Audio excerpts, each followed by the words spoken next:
Hello viewers, welcome to GVR roots and recipes అండి. అందరూ ఎలా ఉన్నారు? మనం ఎంతో హెల్తీగా చక్కగా ఉండడానికి మనకి ఈ ఎగ్స్ కర్రీ అనేది చాలా చాలా హెల్ప్ చేస్తూ ఉంటుందండి.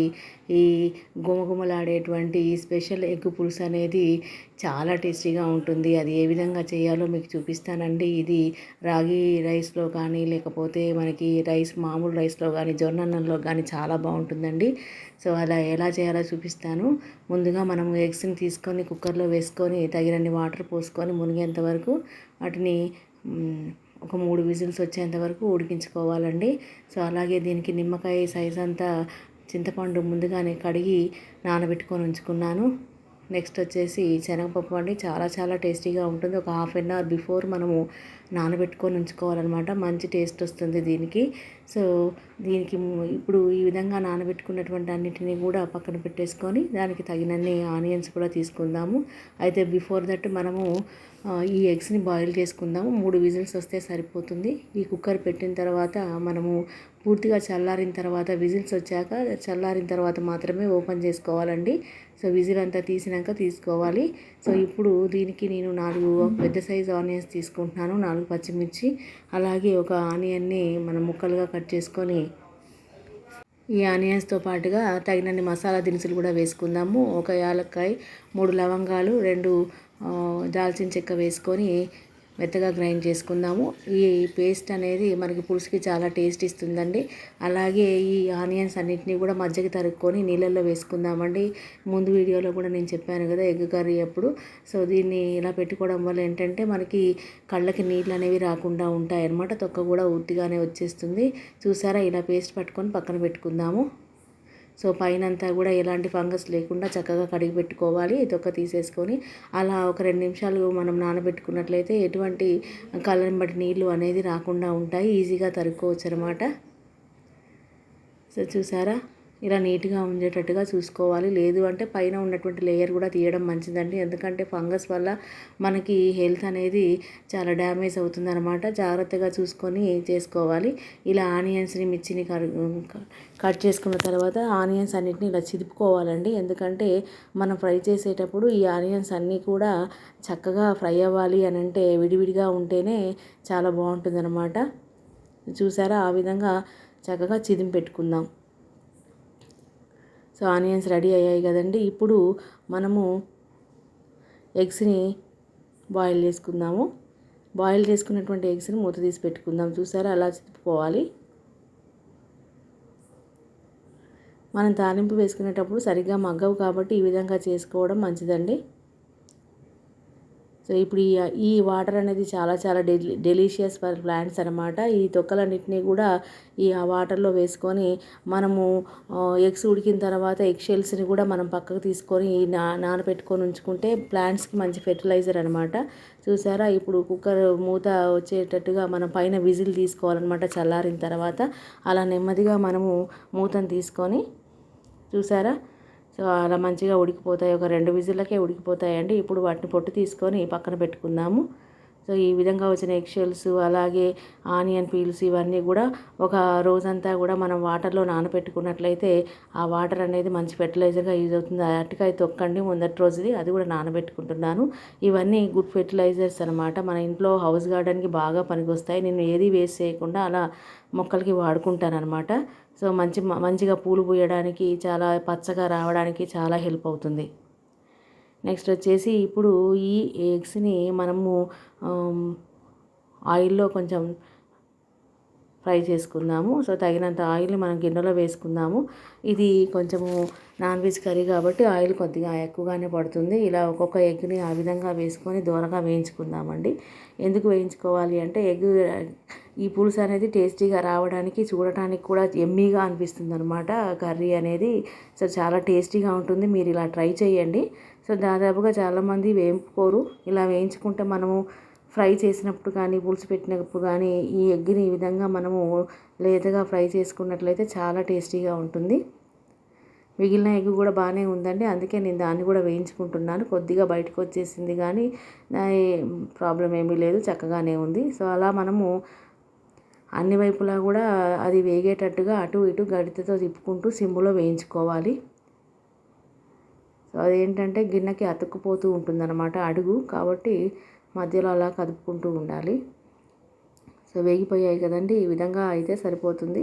వాటిని నెమ్మదిగా గిన్నెలోకి తీసుకొని పక్కన పెట్టుకుందాము ఒక్కొక్కటి. ఇదే ఆయిల్లో నేను మళ్ళీ ఇప్పుడు ఆనియన్స్, పచ్చిమిర్చిని కూడా తాలింపు వేసుకుంటానండి. ఈ ఎగ్ పులుసు అనేది మనకి ఏ కర్రీస్ లేనప్పుడు కానీ, లేకపోతే నోటికి నాన్ వెజ్ ఏమైనా తినాలి అనిపించినప్పుడు ఇన్స్టెంట్గా ఇంట్లో మనకి వేరే నాన్ వెజ్ ఐటమ్స్ లేనప్పుడు ఈ ఎగ్ అనేది ఆమ్లెట్లు వేసుకుంటాం కదా, అలా కాకుండా ఎగ్ పులుసు ట్రై చేయండి. పిల్లలు కూడా చక్కగా బాయిల్డ్ ఎగ్ అనేది మనకి హెల్త్కి డెలిషియస్ కాబట్టి ఇలా చేసుకొని తింటే మనకి హెల్త్కి బెనిఫిట్స్ ఉంటాయి. ప్లస్ మనకి నాన్ వెజ్ ఐటమ్స్ తిన్న ఫీలింగ్ ఉంటుంది. పిల్లలు కానీ పెద్దలు కానీ ఎవరైనా మనకి ఇంటికి చుట్టాలు వచ్చినప్పుడు కానీ ఇన్స్టెంట్గా మనం చేసుకోవడానికి చాలా హ్యాపీగా ఉంటుందన్నమాట ఈ కర్రీ అనేది. చూసారా, ఈ ఆయిల్లో ఉన్నటువంటి ఆ పీసెస్ కూడా తీసి పక్కన పెట్టుకొని ఇప్పుడు దాంట్లో మనం తాలింపు వేసుకుందాం. ముందుగా నానబెట్టుకున్నటువంటి శనగపప్పు ఉంది కదండి, ఇది ముందుగా వేసుకోవాలి. నానిపోయింది కాబట్టి చక్కగా వేగుతుంది, ఎంతో టేస్టీగా ఉంటుందండి ఇది. ఈ మనకు పులుసులో ఉడుకుతుంది కదండి, సో మంచి టేస్ట్ వస్తుందన్నమాట. ఇప్పుడు మనం తరిగి పెట్టుకున్నటువంటి పచ్చిమిర్చి, ఆనియన్స్ కూడా వేసుకుందాము.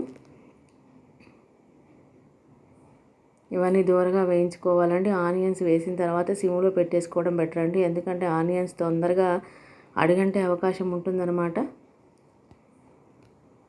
ఒక్కొక్కటిగా వేసేసుకొని మంచిగా దూరగా వేయించుకుందాం. ఈ ఆనియన్స్ అనేవి కూడా షుగర్ పేషెంట్స్కి కానీ ఎవరికైనా మంచివేనండి. ఉల్లి అయితే వేసే మేలు తల్లి చేయదని అంటారు.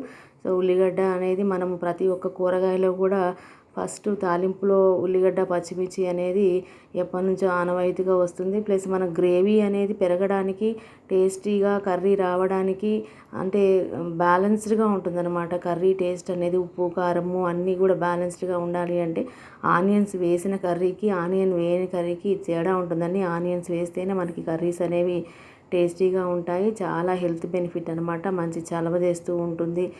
షుగర్ పేషెంట్స్కి కూడా చాలా మంచిదనమాట ఉల్లి అనేది. కాబట్టి ఉల్లిగడ్డతో చేసిన పులుసు అనేది అల్టిమేట్ అనమాట, సూపర్ టేస్టీ. సో కొద్దిగా నేను కరివేపాకును అలాగే తగినంత పసుపు వేసుకుంటున్నాను. ఇకపోతే మనకు పసుపు అనేది మనకి వేదకాలం నుంచి కూడా ఈ పసుపు అనేది మనం కూరలు వండుకోవడానికి ముందుగా వేసే ఇంగ్రీడియంట్, మంచి యాంటీబయాటిక్ కదండి. సో పురాణాల నుంచి కూడా మనం ఈ పసుపుని అనేది అన్నిటికీ వాడుతున్నాం అనమాట. సో శుభసూచకంగా ఉంటుంది, ఆరోగ్యానికి చాలా బెస్ట్ అనమాట. సో అన్ని రకాలైనటువంటి బెనిఫిట్స్ మనకి పసుపులో ఉంటాయి. ఇప్పుడు కొద్దిగా మూత పెట్టేసుకొని ఒక 2 నిమిషాలు మగ్గిన తర్వాత మూత తీసుకొని, చూసారా కొద్దిగా మగ్గుతుంది కదా, ఇప్పుడు అల్లం వెల్లుల్లి పేస్ట్ వేసుకుందామండి. దీనికి ఫ్రెష్గా ప్రిపేర్ చేసుకున్న అల్లం వెల్లుల్లి పేస్ట్ అనేది బెటర్ అండి, ఎందుకంటే ఫ్రెష్ అనేది చాలా ఫ్రెష్ అంటేనే మంచి టేస్టీ అనమాట, అప్పటికప్పుడు పట్టింది కాబట్టి. ఇలా గంటెతో మెదుపుకొని దానంతా కర్రీలో కలుపుకుందాం. నేనైతే ఇంట్లో ఉన్న వాటితోనే చేస్తానండి బెటర్గా. బయట నుంచి ఏమీ ఎక్కువగా అంటే వేరే మసాలాలు అవన్నీ నేనేమీ ప్రిఫర్ చేయను. గల్లుప్పు వాడుతున్నాను, చూసారా, గల్లుప్పు అనేది ఐరన్ కంటెంట్ ఎక్కువగా ఉంటుంది, ప్లస్ హెల్త్కి చాలా మంచిదనమాట. పులుసు కాబట్టి నేను గల్లుప్పు వాడాను, బెటర్ అనమాట సాల్ట్ కంటే కూడా. సో సాల్ట్ అనేది ఫ్రైలో వేసుకుంటాను, గల్లుప్పు మాత్రం మిగతా జ్యూసీ కర్రీస్ ఏదైనా దాంట్లో వాడుకోవచ్చు. ఇక ఫైనల్ ఇంగ్రీడియంట్స్ అల్టిమేట్గా వేసేది కసూరి మెంతి. సో కసూరి మెంతి అనేది మనకి బెస్ట్ ఫ్రెండ్ అనమాట కిచెన్లో, ఎందుకంటే టేస్ట్ ఇంప్రూవ్ చేయాలి అంటే దాని తర్వాతేనండి. చూసారా, అలా తాలింపులో వేసుకుంటే మంచి టేస్ట్ వస్తుందండి. మెంతికూర అనేది ఇక అల్టిమేట్ అనమాట, దాన్ని మంచిగా మనం ఆరబెట్టుకొని అలా సంవత్సరాంతానికి సరిపోయేంత వరకు చేసుకోవచ్చు. ఇప్పుడు మనం చేసి పెట్టుకున్నటువంటి ఆనియన్ పేస్ట్ వేసుకుందాం. ఈ ఆనియన్ పేస్ట్ అనేది చక్కగా ఇలా వేసుకొని మగ్గించుకుంటే పచ్చివాసన పోయేంత వరకు మగ్గించుకోవాలి. ఇది ఎందుకు అనంటే పులుసు అనేది మంచిగా చిక్కదనాన్ని పెంచుతూ ఉంటుంది. కొద్దిగా మనం మసాలా దినుసులు లైట్గా వేసుకున్నాం కదా, చాలా మంచి టేస్ట్ వస్తుందండి. అసలు ఇలా వేస్తూ ఉంటే మంచి స్మెల్ అండి, స్మెల్ అంటే మీ దాకా రాదనుకోండి, కానీ మంచి స్మెల్ వస్తుంది అనమాట. ఎంతైనా మసాలా దినుసులేనండి. చూసారా, అలా మగ్గించుకొని కాసేపు మూత పెట్టుకొని ఒక 2 నిమిషాలు మగ్గించుకున్నాం. ఈలోపు ఈ చింతపండు పులుసు తీసి పెట్టుకుందాము. అలా మెత్తగా పిసుకొని, ఈ చింతపండు అనేదండి మనం సాధ్యమైనంత వరకు తగ్గించుకోవడమే మంచిదండి. దీనివల్ల మనకి ఈ రోజుల్లో అయితే చింతపండు విషమనే చెప్తున్నారు. కాకపోతే దాన్ని వేసుకోకపోతే టేస్ట్ ఎక్కువగా ఉండదు కాబట్టి వాడటమే, కానీ అయినంత వరకు దాన్ని తగ్గించుకోవడమే మంచిదండి. కాబట్టి నేను తగినంతే వేసుకుంటున్నాను. ఒక రవ్వ తక్కువ వేసుకోవడమే బెటర్. చూసారా, చక్కగా మగ్గిపోయింది కదా. ఇప్పుడు దీంట్లో తగినంత కారం వేసుకుందాము. కారం కూడా ఒక స్పూన్ నిండుగా పడుతుందండి. ఈ కారాన్ని ముందుగానే పులుసు పోయడానికి ముందుగానే వేసుకుందాం. ఎందుకంటే ముక్కలన్నిటికీ కారం అనేది పట్టడం వల్ల ముక్కలు మంచి టేస్టీగా ఉంటాయన్నమాట. వాటికంతా కూడా ఆ కారము ఉప్పు అంతా పీల్చుకొని ఆనియన్స్ అనేవి మంచి టేస్టీగా తయారవుతాయి. సో పులుసుల్లోకి ఏంటంటే ఆనియన్ వేసుకోవడం వల్లనే ఏదైనా రొయ్యల పులుసు కానీ చేపల పులుసు కానీ ఏదైనా కర్రీస్లోకి ఆనియన్సే బెస్ట్ అనమాట టేస్ట్కి.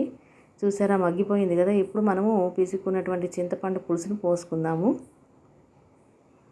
ఇది సరిపోకపోతే మనం ఇంకొంచెం వాటర్ కూడా వేసుకోవచ్చు. మనకి పులుసులో ఎగ్స్ వేసుకుంటాం కాబట్టి ఎగ్స్ మునిగేంత వరకు మనము పులుసు ఉంటే బాగుంటుంది అనమాట. అలా మొత్తం పోసుకొని కలుపుకొని చూసుకుందాం సరిపోతుందా లేదా.